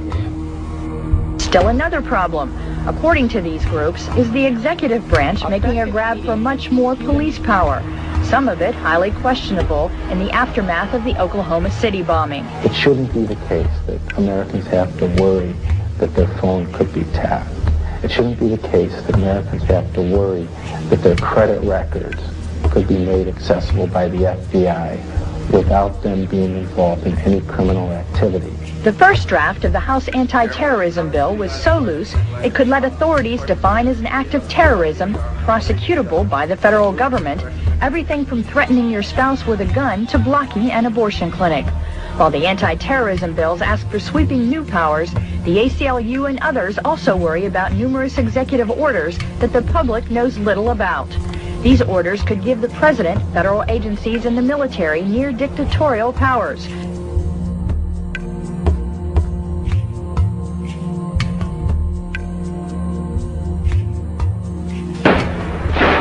Talk to any police official anywhere, and pretty soon he'll bring up the shootout. February 1997. 2 bank robbers in full body armor and firing AK-47s did battle with police on the streets of North Hollywood, California. It was every officer's worst nightmare come true. Cops outgunned by the bad guys. The one weapon that we've identified can go through a bulletproof vest at 200 yards. After the LA shootout, requests for surplus machine guns increased dramatically. The Los Angeles Police Department alone got 600 M16s from surplus. Nationwide, the number given away more than doubled this year. And many departments decided to issue them to regular patrol officers on daily duty, all because of one shootout in one city.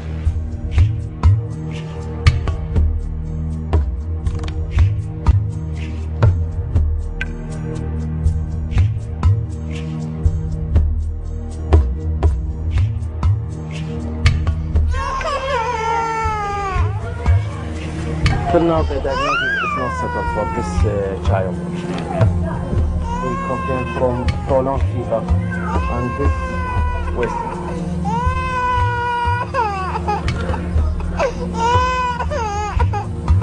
We have heard that 500,000 children have died. I mean, that's more children than died in Hiroshima. And you know, is the price worth it? I think this is a very hard choice, but we think the price is worth it. Worth it because she believes the sanctions are working.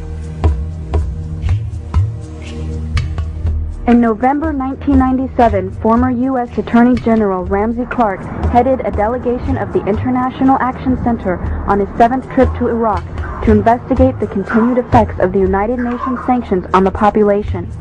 We were shocked by what we saw. An almost total absence of medicines, medical supplies, and spare parts for the equipment. Despite the heroic efforts of medical personnel, babies, children, and the chronically ill continue to die in vast numbers. The United States government claims that Saddam Hussein is to blame for the crisis. What is the real cause of the suffering? The sanctions. They are an extension of the 1991 United States war against Iraq.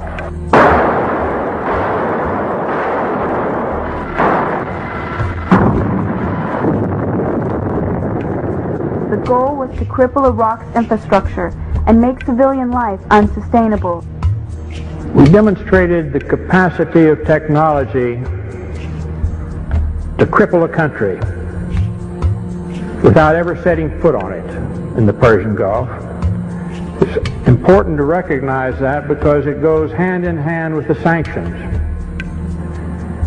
When we merely say that we flew 110,000 aerial sorties in 42 days, one every 30 seconds on the average, 24 hours a day, we ignore what we really did.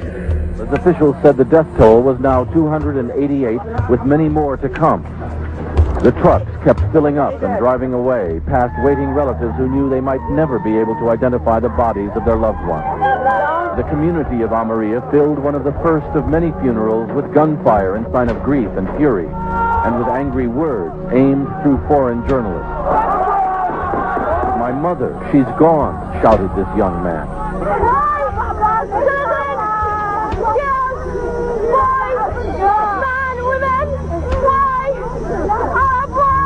This woman asked, "Could not all your modern technology tell you that there were children and women here?" Bill Blakemore, ABC News, in the Almeria district of Baghdad. We destroyed every silo for grain or anything else storing food in the whole country. We destroyed all the storage and processing of food plants throughout the country. Even dates, the world's biggest exporter of dates. Famous processing and packaging plants in Baghdad, deliberately destroyed. We didn't want them to be able to feed themselves for a long, long time. We're all aware of the famous little powdered milk plant.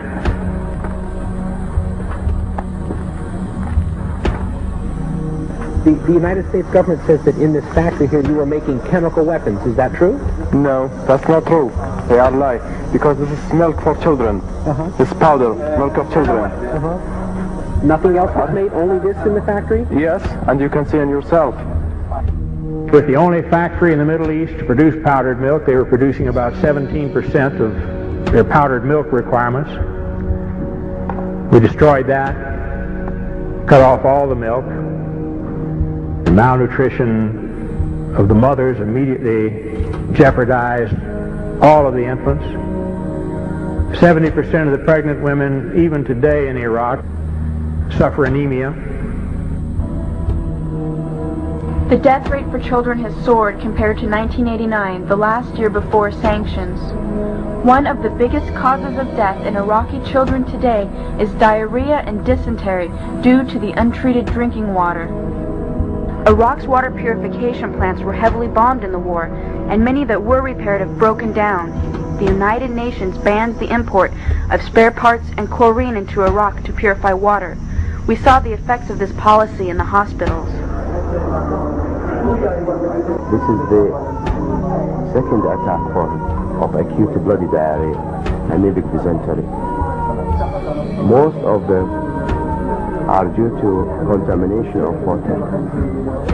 He is malnourished, anemic, underweight with a developmental delay. Diarrhea and vomiting. Do you have tap water there? No. You can see the conditions of these children shouldn't happen anywhere, and it's caused by the sanctions the United States government insists upon.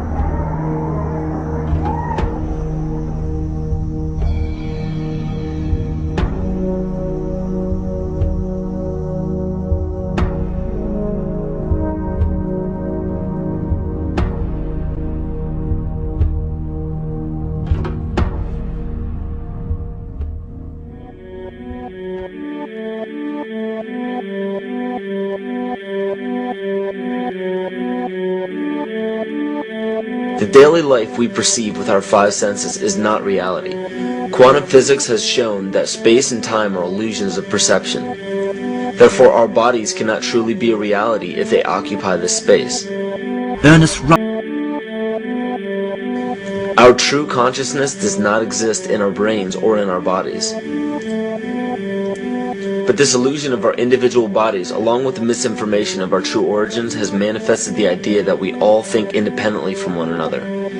With this misunderstanding, it would seem impossible to scientifically explain telepathy, clairvoyance, spiritual mediums, and other phenomena dealing with transferring information between sources without physical means of communication. But when you understand that there is a common spiritual bond between all things in the universe, and that we are all part of one divine intelligence, no phenomena is unexplainable. This simple understanding fills all the holes in modern religions. It explains reincarnation, deja vu, predictions of the future, and literally every event, occurrence, or anomaly ever experienced. The blank matter within the most basic building blocks of perceivable existence is malleable and molded by intent. Brain deals with logic, details, facts, patterns, practicality, science, and math. As the right brain deals with feeling, intuition, symbols, images, risk-taking, philosophy, and religion. With a deliberate push for government-controlled educational curriculums, generation after generation of the youth are being taught to focus only on the facts, figures, and numbers. Repetition is used to train children subconsciously to accept what they're learning. Children aren't rewarded for questioning the validity of the information they receive. They are ridiculed. However, the children who blindly accept the information as true and merely regurgitate the information on command when it is time to take a test, those children go on to become the decision makers in our government, law, medicine, business, and every other occupation with power and prestige. The most detrimental effect of being pushed away from holistic thinking with the full brain into a strictly left brain thought is what is known as the suppression of the feminine. Every male and female have both feminine and masculine qualities. It has nothing to do with man or woman. These are represented by the left and right brain, yin and yang, black and white, light and dark, and most every other duality. Both are vital to our spiritual and physical health. In ancient Egypt, the female was the rightful heir to the throne. The male she chose to marry became pharaoh. This depicted the goddess tradition that has been destroyed to make way for a patriarchal, male-dominated society we see enforced in every major denomination. In suppressing the feminine of every society and pushing the people to strictly left-brain thinking, the natural ability for humanity to feel earthly, cosmic, and personal energy became lost. Traditions that were passed on through shamans, witch doctors, magicians, psychics, and seers of all kind became outlawed and ridiculed and given a stigma of something out of a Hollywood movie. Every religion explains that we are children of God and have godliness inside of us. If you erase the anthropomorphized God and understand that God is nothing more than the spiritual web that connects all things, all religious scriptures begin to make much more sense. Our bodies are merely vessels to contain our spirit, to gather experience for the divine mind. This is how evolution is possible. It is scientifically proven that all species are evolving into more complex beings. Innate knowledge or racial memory within all species is the understanding of newborns of all kinds to automatically know specific details and traits that the mother does not have to teach them. Therefore, innate knowledge helps every species naturally evolve towards more complex organisms. Lyle Watson claims that it was a Japanese scientist who observed the 100th monkey effect in 1952.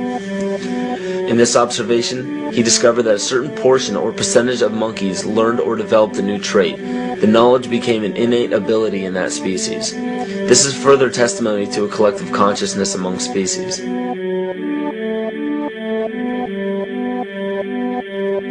Everything in existence has a natural vibration to it, from our atoms all the way to the vastness of the universe. To show a simple connection between the earth and our bodies, take a look at our body's harmonic focal points, better known as our chakras. Just as there are harmonic focal points on the guitar string, there are locations within our body where our vibrations culminate. In Eastern philosophies, these 7 chakras are used to bring health and balance to the physical and spiritual body. Our earth also has 7 chakra points at equally distant locations from one another. There is 1 chakra point on each continent. The root chakra is in Mount Shasta, California. The sexual chakra is in the Isle of Sun, Lake Titicaca in South America.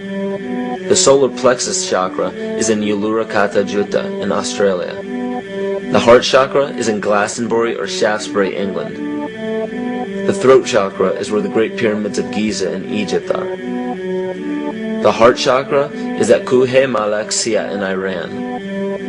And the crown chakra is at Mount Kailas in Tibet. Scientifically, this is explained because at the core of our Earth, there is a molten iron crystal that resonates at approximately 7 Hertz. There are energy vortexes all over the Earth where electromagnetic energy emanates. There are also several vile vortices surrounding the equator where strange anomalies occur, such as radio and compass malfunctions, as well as plane and ship disappearances. You may have heard of a few of these. So the intangible parts of our existence, such as emotions, are part of the true reality of higher consciousness. If emotions are part of a realm that we cannot experience with our 5 senses, then how is it that we are all aware of our emotions? What most people believe to be emotions are not truly the emotion itself. What we are experiencing is the physical manifestation of these emotions. Anger causes disturbance in the psyche, which manifests itself in the ego. These manifestations cause the heart rate to increase, body temperature to rise, and spawn many other physical traits that signify anger. Just as music from the radio is a physical manifestation of an intangible signal, our experience of emotion is the physical manifestation of an intangible signal as well. It has been shown that our emotions have a vibratory frequency to them. Furthermore, there are only 2 emotions that humankind experiences: fear and love. All other emotions branch either directly or indirectly from these 2 emotions. Fear has a long and slow frequency vibration to it, while love has a very rapid and high frequency. To show that vibration is the very foundation of existence, Hans Jenne developed what is known as cymatics in the 1940s to show that when vibrations of sound are passed through a form of media, there is a set pattern that will follow. When the frequency increases, the media develops into a more complex pattern. This is precisely what is happening to our Earth and to humanity. There are 64 possible codes of amino acids in our DNA structure made from 4 elements: carbon, oxygen, hydrogen, and nitrogen. By any means of logic, we should have all 64 codes activated within our DNA structure. Yet we presently only have 20 active codes. And of these 64 possibilities, it appears that only 20 of these codes are turned on right now for us, the 20 amino acids. There is a switch that turns off and turns on where those coding sites lie, and that the switch for that turning off and turning on is what we call emotion. And this is the first time that we've ever seen the patterns of emotion directly physically linked to human genetic material. Well, fear is a long, slow wave of emotion. So this wave of fear is a long, slow wave and touches relatively few sites on this DNA. So an individual living in fear is limited to the number of antennae that they have available to them, whereas an individual living in the pattern of love, this is love in DNA. You can see it's a higher frequency, shorter wavelength. We have many more potential sites for coding along that genetic pattern. This information, this is amazing. This is the first time we've ever had a hard digital link between emotion and genetics. This is important to understand because another researcher named Vladimir Popanov measured tiny particles of light called photons inside a vacuum tube. The photons were scattered as expected. A sample of DNA was then entered into the vacuum tube and they measured the photons again.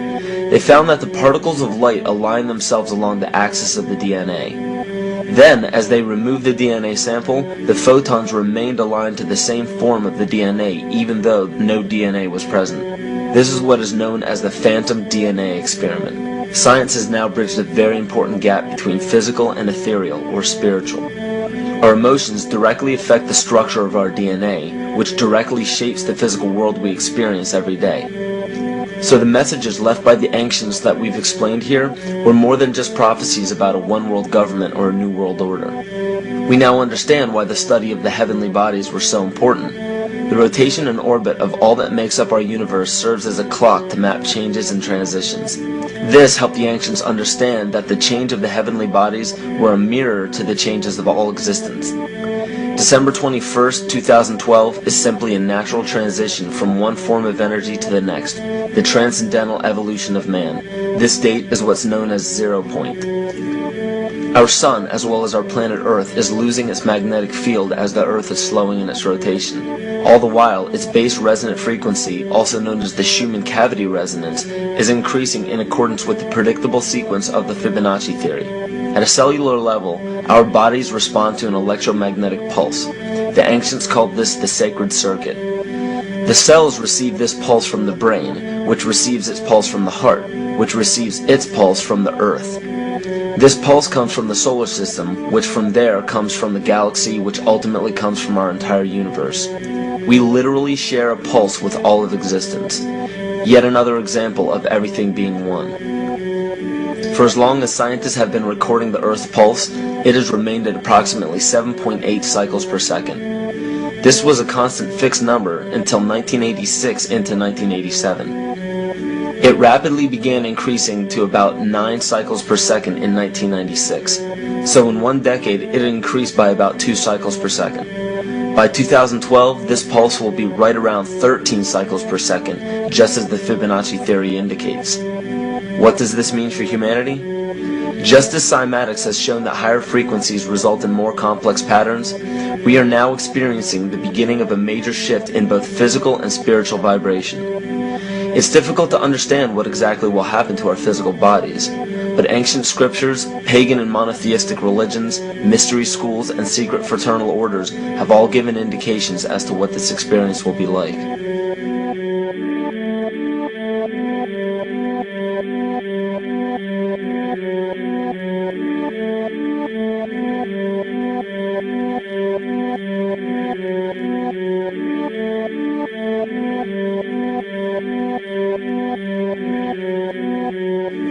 This will be the shift of the ages, the transcendental period of monumental changes to humanity. Those unprepared for this transition will likely not be able to cope with the rapid changes in the psyche. The only way to prepare for what is to come is what we have sought after for our entire lives: truth. Not the truth about governments, commerce, religions, terrorism, or anything external, but the truth within ourselves, within our psyche and our shadow self.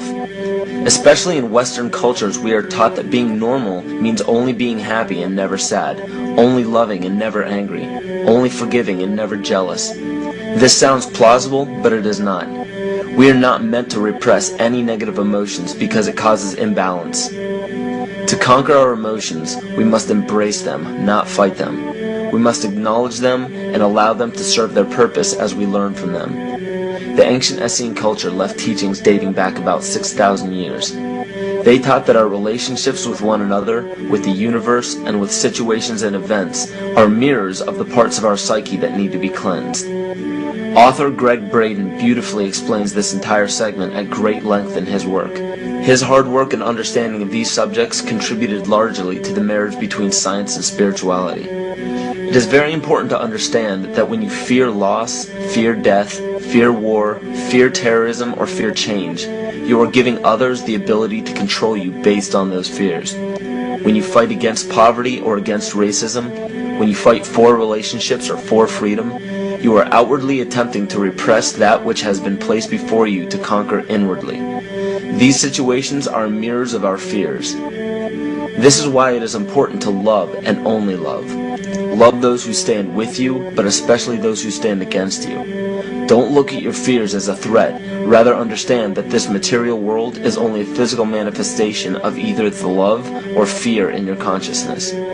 It's as plain as day. All you need to conquer in your life is in your face. If you want to understand what your true inner fears are, analyze your ambitions and your inhibitions. Everything explained here about the esoteric agenda of the elite few at the very top is nothing to fear. They have been at work for thousands of years behind the scenes to manipulate humanity, and it has worked. Until now. It's very easy for any system of thought, religious or otherwise, that comes along. It's very easy to play on that, to play on our insecurities, to assure us all is well, we'll all be taken care of. We lap that up. So don't blame religion. Blame our own insecurities, which has allowed religion to flourish, and which has allowed so many systems of thought that are disempowering to flourish throughout human history. That's why we can't get out of it. Ron Sakeley, Department Chairman, Chemistry, University of California, Berkeley, showed that DNA acts as an antenna for cellular upregulation. The primary function they taught us about what DNA is about. It's a receiver and transmitter of photons, light, and phonon sound. For what? Cellular upregulation, meaning that their water molecules, the pyramid power around the DNA spiral energizing strands, are taking in the spiritual energy of love vibrations and then sending it out for manifesting, precipitating in a quantum field, the physical matter of the body. These are hertz, frequencies, or cycles per second that the musicians can retune their instruments to play and experiment with. Why? Again, these are the Creator's musical scale, the original solfeggio, buried for 3,000 years in the Bible. So the ancient priests who knew how to levitate the huge stones for the building of the pyramids, and the Masonic knowledge that predated ancient Egypt, the ability to have this information, these frequencies, serve the function of creation, destruction, and miracles on behalf of the empowered people who had access to this knowledge. I say that because of this metaphor.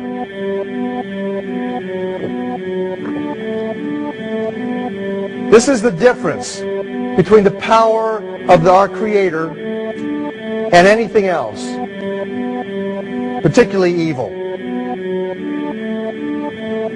That you can go into a pitch black room full of evil, full of darkness, and light a little candle, and instantly that darkness flees. But you can't do the opposite.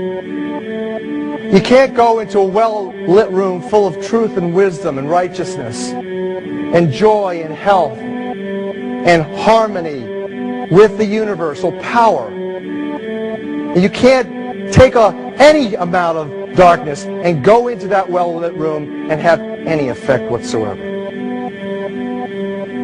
That is the metaphor which I frequently think of when I think that I'm not empowered. It is the greatest lesson for me, and I think for everybody else, to know that we're on the winning side and that we win in the end. As you are watching this, understand that it is not a fight to be fought. It is not a war to be waged. No gun rights have to be exercised. Not a finger has to be lifted. Most people wonder how one person can make a difference. They ask that if all this is so simple and this information is available, why hasn't someone else conquered their fears and changed the world for everyone else? This is the most difficult and beautiful conundrum to our lives. Your reality affects you and only you. Your curiosity has led you to this genre of information to serve a very specific purpose in your life. To understand visually how the universe is truly a hologram, a math professor at Yale University developed a formula that is plugged into a computer program. Named after him, the Mandelbrot set shows a seemingly disorganized pattern. But no matter how far you zoom into the design, you will always find the same pattern within the whole pattern. Each fractal, broken down infinitely, will always reflect the whole. When one fractal changes its pattern, the sum total of the whole pattern changes along with it. This exemplifies that the whole world does not need to be awoken. There is no race to inform the 6 billion people on this planet of this message. It is only important that you, personally, learn to conquer your innermost fears and learn to love.